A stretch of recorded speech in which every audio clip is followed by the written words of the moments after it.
para romper el reino del pecado, para romper el reino de este mundo.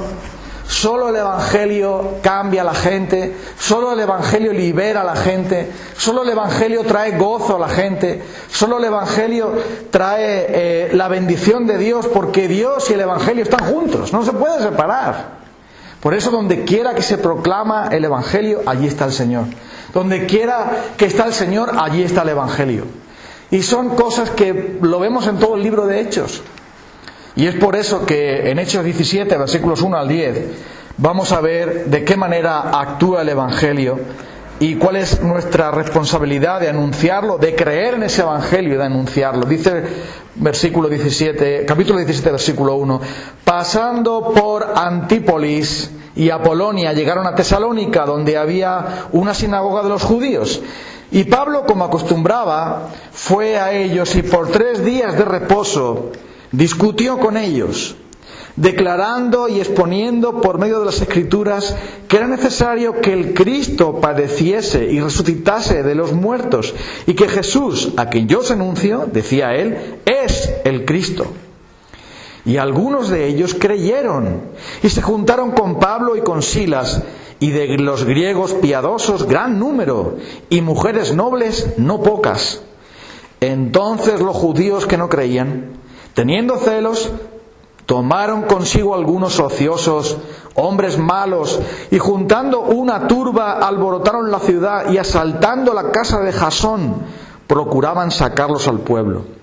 Pero no hallándolos, trajeron a Jasón y a algunos hermanos ante las autoridades de la ciudad, gritando: estos que trastornan el mundo entero también han venido acá, a los cuales Jasón ha recibido, y todos estos contravienen los decretos de César, diciendo que hay otro rey, Jesús. Y alborotaron al pueblo y a las autoridades de la ciudad, oyendo estas cosas. Pero obtenida fianza de Jasón y de los demás, los soltaron. Inmediatamente los hermanos enviaron de noche a Pablo y a Silas hasta Berea. Y ellos, habiendo llegado, entraron en la sinagoga de los judíos. El poder del Evangelio se ve en la reacción que produce. Así como se sabe que algo funciona, cuando trae una reacción. ¿Cómo sabes tú que una medicina funciona? Porque alguien se toma la medicina y se sana. ¿Cómo sabes tú que un veneno funciona? Porque alguien se toma el veneno y se muere. ¿Y cómo sabes tú que el Evangelio tiene poder, que el Evangelio funciona, que el Evangelio es de Dios? Porque siempre produce una reacción en la gente. Siempre produce una reacción, sea de fe o sea de odio. Sea de creer en Cristo o sea de darle la espalda a Jesucristo o de luchar contra Cristo. Pero el Evangelio nunca deja indiferente a la gente. Porque la persona o cree maravillada en la gracia de Dios, o odia más a Dios y se revela lo que hay en su corazón. Y eso es lo que nos cuenta el libro de Hechos, que toda vez que el Evangelio es predicado hay una reacción. El Evangelio es la acción y la respuesta es la reacción. Y ahí vemos también, y lo vemos aquí, como el diablo también trabaja en contra del Evangelio, porque el diablo odia el Evangelio. El Evangelio es poder de Dios para salvación a todo aquel que cree. Y por lo tanto, toda vez que la palabra de Dios llega a la gente, tú tienes que esperar que ocurra algo. A lo mejor tú no lo estás viendo, pero en los corazones está habiendo una reacción. Porque ¿sabes lo que pasa? Como somos pecadores, cuando oímos la palabra de Dios, o levantamos el puño contra Dios, o tenemos que creer en Él. No hay otra manera.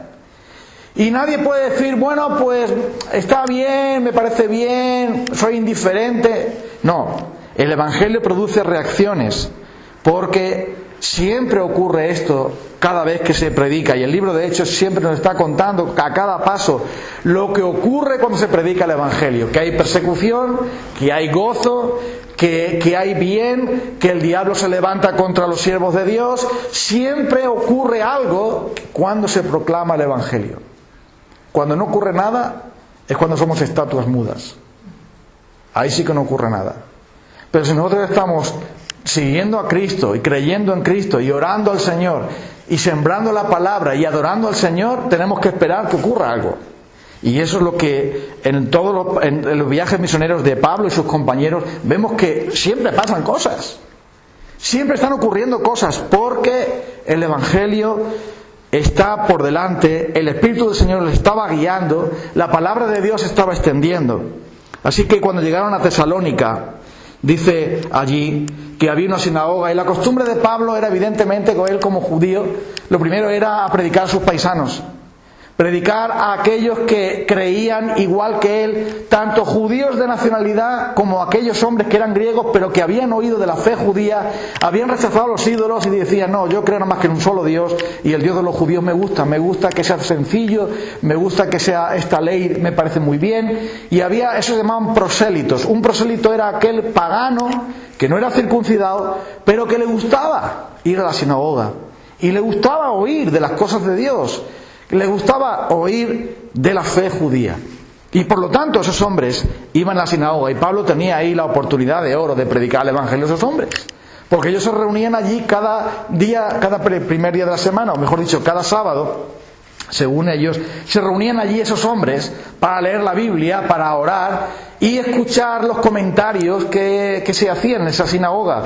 Y entonces Pablo, su costumbre era primero ir allí y luego seguir sembrando el Evangelio también a los no judíos. Y eso lo hacía Pablo porque era un deudor. Pablo decía: a griegos y a no griegos, a sabios y a no sabios soy deudor. Tengo que anunciar el Evangelio. Me es impuesta esa necesidad, y ay de mí si no anuncio el Evangelio. Por lo tanto, Pablo fue allí a discutir con ellos. Y vemos cuál es la reacción. Porque dice que discutía con ellos, declarando y exponiendo por medio de las Escrituras que era necesario que el Cristo padeciese. El Evangelio no solamente es un mensaje que alguien da a otro para escucharlo, si te gusta bien, y si no te gusta, pues también. El Evangelio a veces incluye discusión. Porque Pablo le anunciaba el Evangelio a ellos, pero ellos decían: no, eso no es así, yo no estoy de acuerdo. ¿Cómo que el Mesías tenía que morir? Eso no puede ser. Y entonces había que rebatir eso. Había que demostrar con las Escrituras que lo que estaban creyendo los judíos no era toda la verdad, que les faltaba la segunda parte, que no habían conocido al Mesías. Y entonces Pablo tenía que demostrar con las Escrituras el error de ellos y llevarles al Evangelio. Por eso discutía con ellos, les declaraba lo que decían las Escrituras, les exponía las Escrituras para que entendieran que era necesario que Cristo padeciese. Los judíos pensaban que el Mesías iba a ser alguien que iba a venir con la espada a cortar la cabeza de todos los paganos, a traer el reino de Salomón otra vez, o el reino de David otra vez, a traer las cosas del Antiguo Testamento. Pensaban que un Mesías morir en la cruz, imposible. El Mesías maldito de Dios colgado en un madero, no puede ser. El Mesías tiene que venir triunfante y tiene que traer todas las bendiciones, tiene que traer toda la prosperidad, tiene que traer la gloria de Israel. Y ellos pensaban que otra vez trayendo que Israel fuera la primera nación del mundo, etcétera, etcétera, eso es lo que ellos esperaban. Y Pablo les demostraba: estáis muy equivocados. La gloria de Israel es Cristo mismo. Y no es una nación lo que Él busca, sino corazones lo que Él busca. Dios no va a morar en ninguna tierra, no hay ninguna tierra santa. La tierra santa de Dios es el corazón arrepentido. Ahí es donde está el templo de Dios. Ahí es donde realmente Dios quiere habitar. Y por lo tanto, mostraba el apóstol Pablo, discutía con ellos. En 2 de Corintios, capítulo 10, versículos 4 y 5, cuando Pablo habla de cómo era su trabajo de predicando la palabra del Señor y cómo él actuaba, dice en el versículo 3: pero aunque andamos en la carne, es decir, andamos como hombres, militando según nuestra vida humana, no militamos según la carne, porque las armas de nuestra milicia no son carnales, sino poderosas en Dios para destrucción de fortalezas, derribando argumentos y toda altivez que se levanta contra el conocimiento de Dios y llevando cautivo todo pensamiento a la obediencia a Cristo. Y esto es lo que hacía Pablo. Él, todos los argumentos de la gente, todas las doctrinas falsas de la gente, todas las ideas erróneas de la gente, Pablo los cogía esas ideas y las llevaba cautivas a Cristo para que creyeran en Cristo, para que dejaran de creer las tonterías del mundo y empezaran a creer en la verdad. Y dice: nuestras armas son poderosas en Dios, porque el Evangelio primero conquista la mente. El Evangelio primero viene por el oír. El oír viene por la palabra de Dios. Y por lo tanto el Evangelio no es una inyección que te ponen y ya te entra una reacción. No, el Evangelio entra por tu mente. Tu mente tiene que ser conquistada por la verdad de Dios, que es una luz potente que derriba las tinieblas, rompe las tinieblas. Las tinieblas que dice el Señor que está en nuestra mente por el pecado, está hecho tinieblas. Y por eso dice el apóstol Pablo, nuestras armas son poderosas en Dios, nuestras armas son el Evangelio y el Espíritu Santo para traer la verdad de Dios a una mente llena de tinieblas, donde solamente habita la maldad, para traer la luz del Evangelio. Y por eso Pablo discutía con ellos, les exponía las Escrituras y les hablaba de que Cristo tenía que morir y que tenía que resucitar, diciéndole, Él es el Cristo. Y esto era algo que no se le metía a la cabeza a los judíos. Como tampoco se le mete a la cabeza a nuestros amigos católicos tantas cosas que dicen las Escrituras. Pero a ellos les pasaba igual, porque habían creído por mucho tiempo de que ningún Mesías podía morir. Habían creído por mucho tiempo que el Mesías tenía que ser como ellos decían. Y Pablo tenía que mostrarles con las Escrituras su error. Entonces el Evangelio tiene poder para conquistar la mente. Y por eso Pablo predicaba el Evangelio y predicaba la cruz. Mira, si Pablo hubiera querido que todos los judíos le siguieran, simplemente con que Pablo hubiera dicho, mira, yo voy a traer el judaísmo pero segunda parte, versión mejorada, la versión 2.0 del judaísmo la voy a traer yo ahora. Habéis oído hablar del judaísmo, pero yo traigo la religión judía, pero un poco de remozada, con un poco de pimienta, unas especies aromáticas, y esto os va a gustar más. Pero mira, Pablo no era así. Pablo predicaba el Evangelio, solo el Evangelio y nada más que el Evangelio. En Primera de Corintios, capítulo 1, cuando muchos eran tentados a predicar cualquier cosa que le gustara a la gente para buscar el aplauso de la gente, mira lo que hacía Pablo, cuál era su actitud. Primera de Corintios, capítulo 1, versículo 18. Porque la palabra de la cruz es locura para los que se pierden. Pero a los que se salvan, esto es a nosotros, es poder de Dios. Y dice además, versículo 21, pues ya que en la sabiduría de Dios el mundo no conoció a Dios, mediante la sabiduría, agradó a Dios salvar a los creyentes por la locura de la predicación. Porque los judíos piden señales y los griegos buscan sabiduría, pero nosotros predicamos a Cristo crucificado. Para los judíos ciertamente tropezadero, para los gentiles locura, mas para Dios, para los llamados, mejor dicho, así judíos como griegos, Cristo poder de Dios y sabiduría de Dios. Fíjate lo que está diciendo aquí Pablo. Para la cruz, para los judíos era un tropezadero. ¿Cómo que va a morir en una cruz? Eso no puede ser. Para los gentiles una locura. Un Salvador que muere en una cruz que todo el mundo odia. ¿Qué es eso? ¿Un Dios que muere en la cruz? ¿De qué estás hablando? Un Dios que se deja torturar, que se deja matar, eso no puede ser verdad. Entonces Pablo podría decir, bueno, como para los judíos la cruz es un tropezadero porque tropiezan y nos echan y se enfadan con nosotros, y para los gentiles es una locura y nos tienen por locos y nos tienen por... Vamos a cambiar un poquito. Vamos a decir que, bueno, que... Pues no. Para ellos es eso, pero para nosotros Cristo es sabiduría de Dios, Cristo es el poder de Dios, la cruz, el Evangelio es lo único que vamos a predicar. Y si te gusta bien, y si no te gusta también, pero eso es lo que hay, porque dice que es el poder de Dios para salvación. Dice aquí la sabiduría de Dios, es el único mensaje, aunque la gente diga es una locura, es un rollo, es una mentira, no estoy de acuerdo, no me parece bien, me parece un tropezadero, pero es la verdad. Y por eso el apóstol Pablo persuadía a todos y trabajaba predicando el Evangelio y no ninguna otra cosa. Y es lo que estamos viendo hoy día, tantos que no predican el Evangelio ya. No, ahora está de moda que la iglesia inclusiva, entonces todos los gays y todos los que viven en moralidad, que vengan a la iglesia Y dicen, bueno, que pueden venir a la iglesia, pero no solamente eso, sino que aquí matrimonio entre hombres, que es una contradicción, y ese tipo de cosas. Y vamos a decir que eso, no, pero eso antiguamente, pero ya Dios como que aprueba eso. Ahora tenemos que ser tolerantes con eso. Entonces vamos a endulzar el Evangelio, vamos a cambiar el Evangelio, vamos a darle otra cosa al Evangelio, y vamos a predicar, vamos a poner el Evangelio de una manera que a la gente le guste más, que a la gente le agrade más, que a la gente le siente mejor, porque vendrán más. ¿Y sabes lo que ha pasado? Todas las iglesias que han cambiado su mensaje están vacías ahora.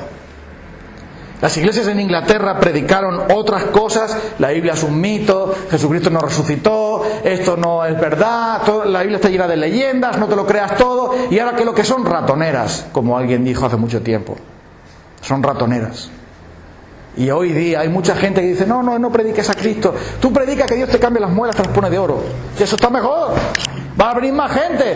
Tú predicas que, no sé, que los problemas te los va a quitar Dios así, de un plumazo. Y ya verás cómo viene más gente. En vez del Evangelio, que el Evangelio es muy rancio, el Evangelio es muy viejo, el Evangelio no... Tú predicas que la gente sea buena persona, que la gente lo pase bien, y hagamos de la iglesia un sitio de diversión y de entretenimiento, donde todos estemos mejor. Y entonces las cosas nos van a ir mejor. Escucha, eso no funciona. Aparte de que es una payasada, es algo inútil, porque nadie se va a salvar con las muelas de oro, nadie se va a salvar por tener más dinero, nadie se va a salvar porque su cuerpo se sane. Si su alma no se sana, no se va a salvar.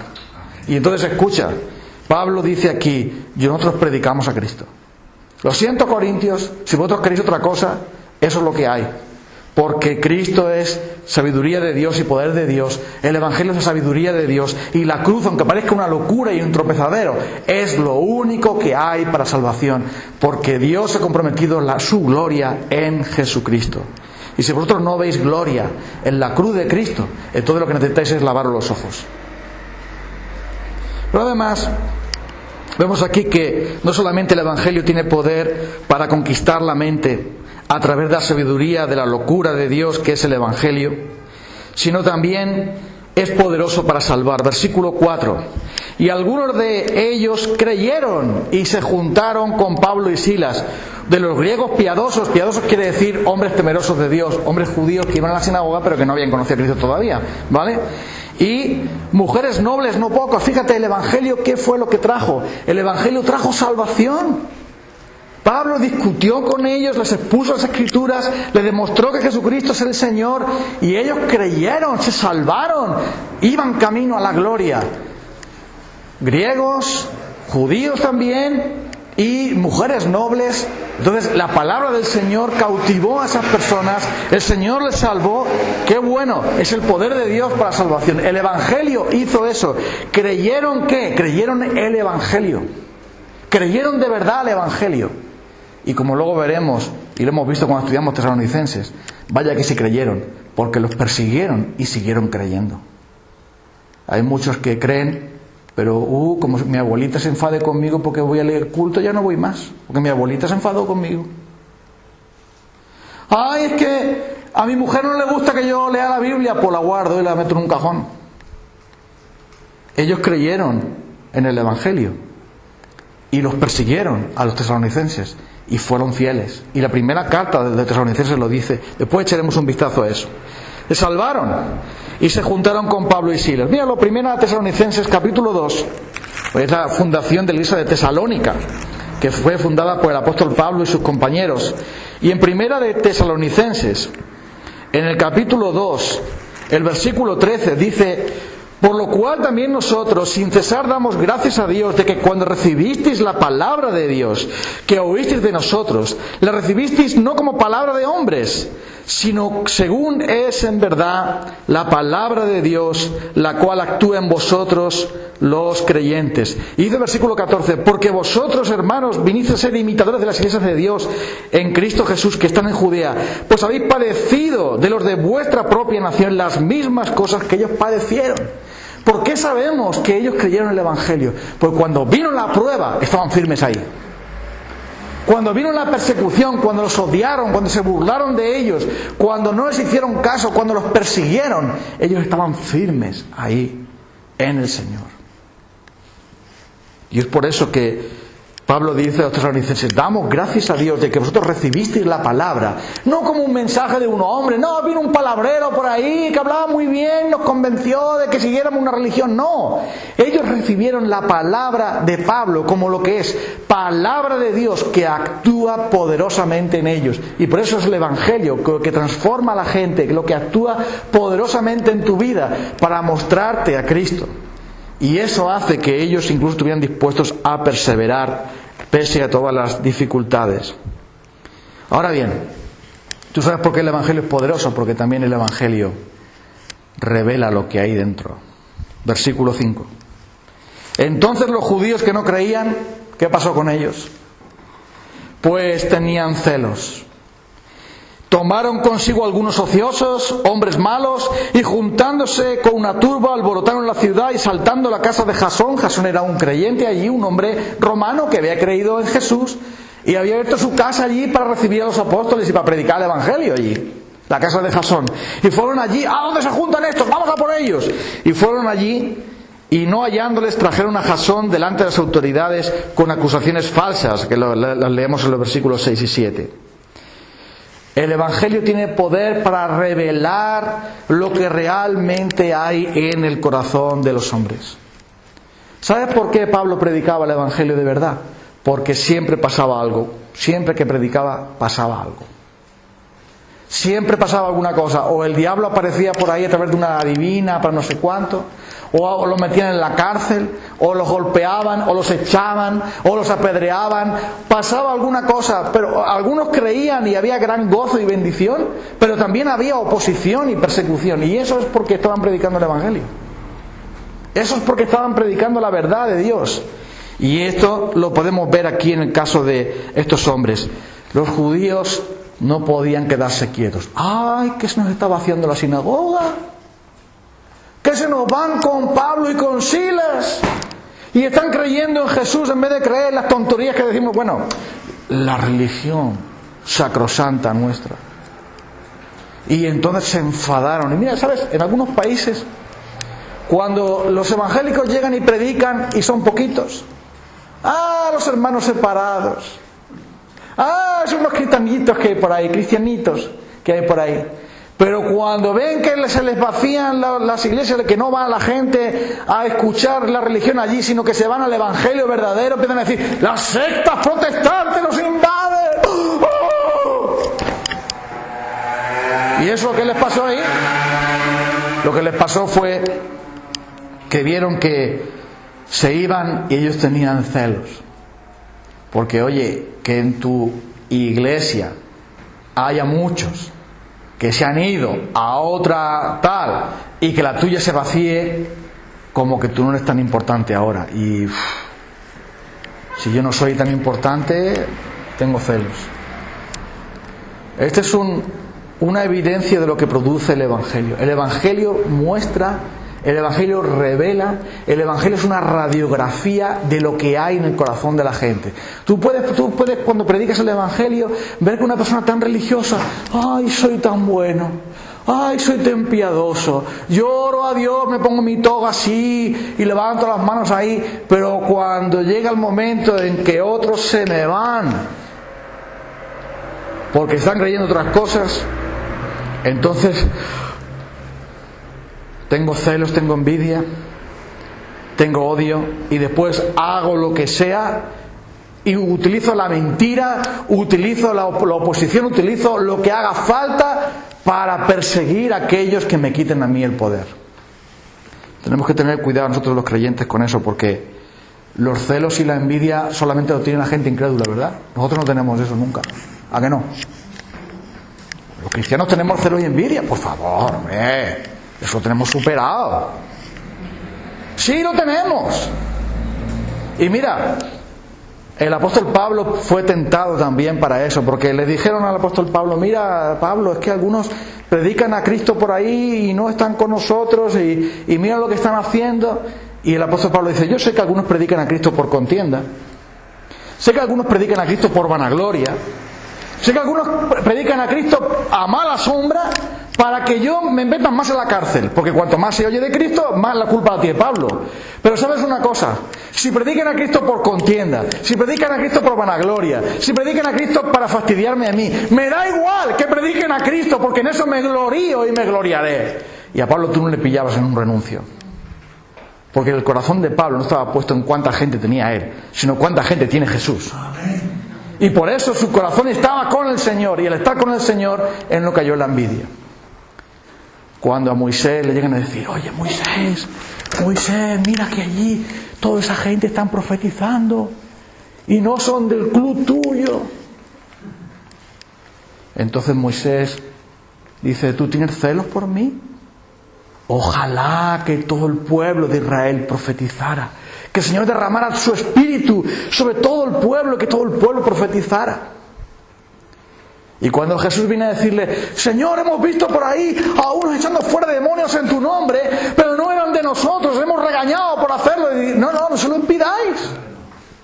No se lo impidáis, porque el que no está contra nosotros, por nosotros es. Entonces mira, cuidado con los celos y con la envidia. Porque nos pasa que decimos: bueno, nosotros merecemos más. Nosotros deberíamos tener mejor posición, deberíamos tener mejor iglesia, deberíamos tener todas las cosas mejor porque merecemos más.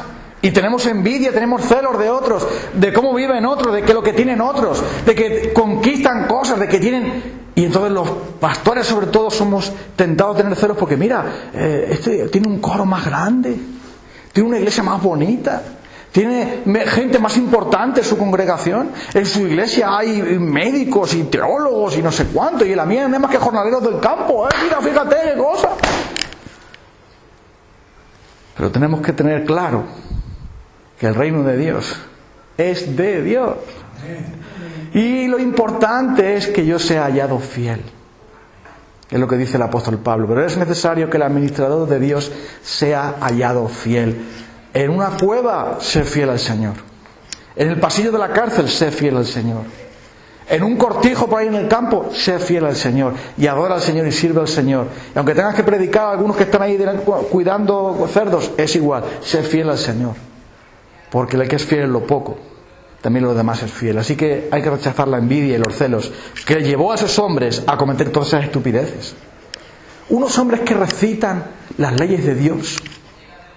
No levantarás contra tu prójimo falso testimonio. Fíjate, eso lo dicen los judíos, porque es el segundo, ¿qué mandamiento es? Que ahora me he perdido. El tercero o cuarto mandamiento, no me acuerdo. De la segunda tabla, el séptimo. Ellos recitaban, los judíos recitaban: no levantarás contra tu prójimo falso testimonio, ¿no? Y ellos recitaban todos los sábados, leían la ley. Pero cuando vieron que se iban con Pablo y con Silas creyendo en el Evangelio, fueron a buscar a hombres malos, a hombres mentirosos, para acusar falsamente a los apóstoles de algo que ellos sabían que era mentira. Y tú dices: ¿y esto por qué pasa? Porque tienen envidia. Entonces la religión de los hombres, ¿para qué servía? Yo me sé de memoria los 10 mandamientos. Yo me lo sé también, aunque ahora tengo un lazo, pero me lo sé de memoria. Ellos se sabían de memoria los 10 mandamientos, pero no les importa pisotear los 10 mandamientos porque ¡ay, que tengo envidia, que se me van! Entonces, ¿qué fe tenía esa gente? ¿En qué creían?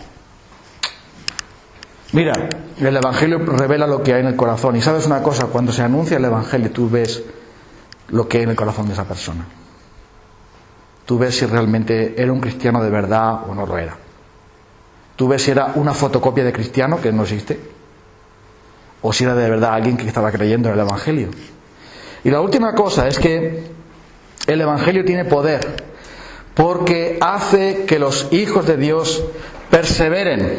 Y eso lo vemos en el versículo 8, que alborotaron a la ciudad oyendo estas cosas, pero obtuvieron la fianza. A Pablo y a Silas los echaron fuera del pueblo para protegerlos, pero ellos siguieron al Señor. Y dice 1 Tesalonicenses capítulo 1, versículos 8 al 10. Mira cuál fue la reacción de los tesalonicenses ante todos esos problemas, ante todas esas pruebas. Ellos podían fácilmente haber renunciado. Pero dice el versículo 8 de 1 Tesalonicenses 1: porque partiendo de vosotros ha sido divulgada la palabra del Señor. Los tesalonicenses no se amedrentaron, no tuvieron miedo. Ellos mismos llevaron la palabra del Señor. Dice, no solo en Macedonia y Acaya, sino también en todo lugar vuestra fe en Dios se ha extendido, de modo que nosotros no tenemos necesidad de hablar nada, porque ellos mismos cuentan de nosotros la manera en que nos recibisteis y cómo os convertisteis de los ídolos a Dios para servir al Dios vivo y verdadero. El Evangelio tiene poder porque cuesta arriba funciona. Funciona. Cuando tú te vas a comprar un coche, sobre todo si es un coche de segunda mano, no lo pruebes poniéndolo cuesta abajo, ponlo cuesta arriba, ¿no? Porque cuesta abajo todos los coches van bien. ¿A que sí? Y cuando alguien es creyente y todo el mundo, todo es bendición, todo es maravilloso, todo va bien, ¡oh, qué bien! En punto muerto, apagas el motor y corre el cochito. Entonces algunos, cuando todo va bien, apagan y ponen el punto muerto y dicen, ¡oh, qué bien! Pero luego viene la cuesta arriba. Y luego viene el camino de cabras. Y vienen los puentes. Y vienen los baches. Y mira, los tesalonicenses tuvieron un montón de baches. Capítulo 2, versículo 15 de 1 Tesalonicenses.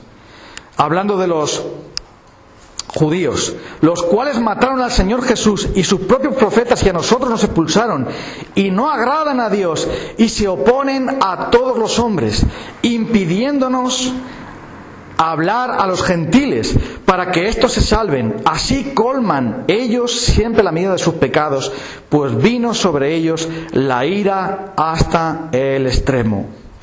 Pero nosotros, hermanos, separados de vosotros por un poco de tiempo, etcétera, les va explicando. Y mira la reacción. Mientras que unos están oponiéndose al Evangelio, poniéndole palos en las ruedas al Evangelio, ellos seguían anunciando el Evangelio. Los judíos trayendo problemas y conflictos, usando las autoridades civiles a las cuales ellos odiaban para parar el Evangelio, y trabajando con el diablo en ese sentido. Y los creyentes anunciando, perseverando y sufriendo en toda la oposición para llevar a cabo esa palabra de Dios. ¿Sabes por qué? Porque ellos creían de verdad, y cuando llegó la cuesta arriba, subieron la cuesta. Entonces Pablo dice, doy gracias a Dios porque el Evangelio ha traído poder para vosotros, y es el poder de Dios para salvación. Voy a terminar y vamos a tomar los símbolos del Señor. Pablo y Silas tuvieron que irse porque donde ellos iban los problemas salían. ¿Y eso por qué? Porque Pablo y sus compañeros eran hombres que marcaban una diferencia. Pero mira, Pablo y Silas no eran imprescindibles. Dijeron, hermanos, veros de aquí porque os van a meter en la cárcel y os van a matar. Ir a otro pueblo a seguir predicando el Evangelio, pues nosotros vamos a quedarnos aquí. Y ellos dejaban siempre a alguien con ellos. Y los tesalonicenses, en vez de acobardarse, como el Evangelio había tenido tanto poder en sus vidas, ellos se fortalecieron en el Señor y siguieron adelante. Entonces mira, el Evangelio es el único poder que conquista la mente. Una persona no va a creer en el Evangelio si no lo entiende. Tiene que entender quién es Cristo, tiene que entender quién es Dios, tiene que entender el arrepentimiento, tiene que entender la fe. Tú no le puedes poner a nadie una inyección de Evangelio. No le puedes poner una transfusión de gracia. No le puedes dar una pastilla de salvación. El Evangelio tiene que ser oído y entendido. Y solo el Evangelio puede hacer eso. No le digas a la gente que sea buena persona, que deje el alcohol y el tabaco, que deje el juego, que se porte bien. No es que esté mal que le digas eso, pero eso no le va a salvar. Háblale de Cristo, háblale de la gracia, del perdón, de la vida eterna. Háblale de que Él murió y resucitó por los pecadores. Y eso es lo que produce el verdadero cambio. Y esas tonterías de la muela de oro, tampoco hace falta que se lo digas. tú simplemente háblale de Cristo. Y con Cristo tiene bastante. Pero además la segunda cosa es que el Evangelio es el poder de Dios para salvar. Y lo ves aquí. Un buen número de gente, realmente hubo un avivamiento ahí, porque muchos creyeron en el Evangelio. Y Pablo y Silas vieron florecer allí la iglesia cristiana tesalónica, que fue una gran iglesia, una iglesia que Dios bendijo de un modo extraordinario, llevando la palabra a muchas partes, a la provincia de Macedonia, a la provincia de Acaya. Y dice Pablo, oye, que cuando hemos ido a predicar de la gente, no, aquí están los tesalonicenses predicando. Pero bueno, ¿y esto? Se quedaron Pablo y Silas sin trabajo, porque donde ellos iban ya había creyentes de Tesalónica que habían circulado por allí hablando de Cristo a otros. Y Pablo dijo, qué satisfacción tan grande, que ya hay otros que han venido por aquí hablando del Señor. Y eso es porque la salvación se arraigó en ellos. Pero también tienes que esperar que si tú anuncias el Evangelio y le hablas del Evangelio a la gente, tienes que esperar o que crean o que te odien. Tienes que esperar eso. Tienes que esperar que se ríen de ti. Tienen que esperar a que te digan que eres un beato, un insulso, un aguafiestas, un ingenuo, un tonto y no sé cuántas cosas más. Porque la palabra de la cruz es locura. Porque la palabra de la cruz es, y además como Dios ha enloquecido la sabiduría de los hombres, es una necedad. Y es por eso que el Evangelio, la gente lo odia. Y es por eso que muchos evangélicos no predican el Evangelio. Porque no quieren oponerse a las risas y a las burlas de los periodistas, de los políticos, de los vecinos y de tantos otros que se ríen de esa palabra de la cruz. Pero mira, el apóstol Pablo dijo, los griegos piden una cosa, los judíos piden otra, y nosotros ¿qué le vamos a dar? A Cristo crucificado. Es lo único que tenemos, es el único que salva. Y la última cosa es que el Evangelio transforma a la gente y hace que puedan seguir al Señor aunque les falte todo. Que mira, Pablo y Silas iban corriendo que os van a matar, pero ellos podrían haber dicho, bueno, ¿y ahora qué vamos a hacer? Los líderes de la iglesia se fueron, luego se iban a matar, los judíos están en contra de nosotros, a Jasón, que es un hermano en la fe, lo han detenido, ha tenido que pagar una fianza como si fuera un delincuente, estos judíos nos odian, han hecho una revolución en todo el pueblo contra los cristianos, lo mejor es que nos callemos. No digamos más nada. Porque oye, todo está en contra de nosotros, encima los líderes han tenido que irse, y todo está mal, todo está complicado, lo mejor es callarnos. Pero ellos no hicieron eso. Ellos siguieron y creyeron en el Señor y siguieron anunciando la palabra de Dios y siguieron llevando esa semilla del Señor. Y mira, te digo una cosa. Ya sé que me estoy pasando hoy, pero dejadme que diga esto. Y ya oramos por el pan y el vino. A veces nosotros nos hemos desanimado mucho con Socuéllamos, ¿verdad, hermanos? Y hemos dicho, ¿qué les pasa a los hermanos de Socuéllamos? ¿Por qué no vienen a los cultos? A veces nos hemos juntado unos cuantos nada más y hemos pensado, oye, mira, estamos pagando un alquiler, estamos esforzando, estamos haciendo viajes, estamos trabajando y con ilusión por Socuéllamos, pero oye, los hermanos no vienen, la gente no escucha, no hacen caso. Deberíamos de volver a las casas, tenemos que volver a hacerlo de antes. Y hemos sido tentados a eso también. Pero escuchen una cosa. El Señor nos prueba cuesta arriba. Y aunque ha habido muchas ocasiones en las que nos hemos planteado, ¿vale la pena? ¿Vale la pena seguir con un local aquí? ¿Vale la pena seguir sembrando el Evangelio? ¿Vale la pena cuando vemos falta de compromiso, o que hermanos han tenido que marcharse por el trabajo, o que han pasado un montón de cosas? ¿Vale la pena seguir en Socuéllamos? Lo hemos pensado también. Pero eso es por un momento que hemos mirado las circunstancias. Pero después hemos mirado a Cristo otra vez. Y hemos visto su gloria y su amor por los pecadores y hemos dicho, pues da igual si estamos 2 o 3 aquí. Vamos a seguir anunciando el Evangelio. Vamos a seguir en el parque. Vamos a seguir hablando la palabra. Vamos a seguir repartiendo folletos. El hermano Vicente va a seguir repartiendo pizzas y folletos. Y vamos a seguir haciendo lo que podamos porque la causa le pertenece al Señor. Y sea que somos grato olor para Cristo, dice el apóstol Pablo, en los que se salvan y en los que se pierden. Y nosotros queremos llevar la fragancia de Cristo a través de la predicación del Evangelio. Y si algunos se pierden, se pierden. Y si el Evangelio está encubierto, como dice el apóstol Pablo, para algunos está encubierto. El Dios de este siglo cegó el entendimiento de los incrédulos. Pero aún así el Evangelio hay que anunciarlo, porque es lo único que salva. Y es la gloria de Dios la que está comprometida ahí. El Evangelio es la gloria de Dios. Y por eso hay que anunciarlo. Y aunque sea en un desierto, como Juan, aunque sea a las paredes y a las sillas y a los árboles, hay que anunciar el Evangelio, porque el Evangelio es poder de Dios para salvación. Y el Evangelio, hermanos, costó el cuerpo que simboliza este pan, y costó la sangre que simboliza este vino de nuestro Señor Jesucristo. Y eso es demasiado.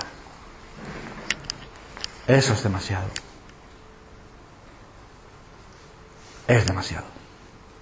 Y por tanto nosotros tenemos que seguir creyendo en Jesús, aplicándonos el Evangelio y anunciándolo a aquellos que nos rodean. Que el Señor nos dé fuerzas para ello. Y ánimo, hermanos, que el Evangelio siempre, siempre, siempre funciona. Siempre. Vamos a orar al Señor, vamos a darle gracias.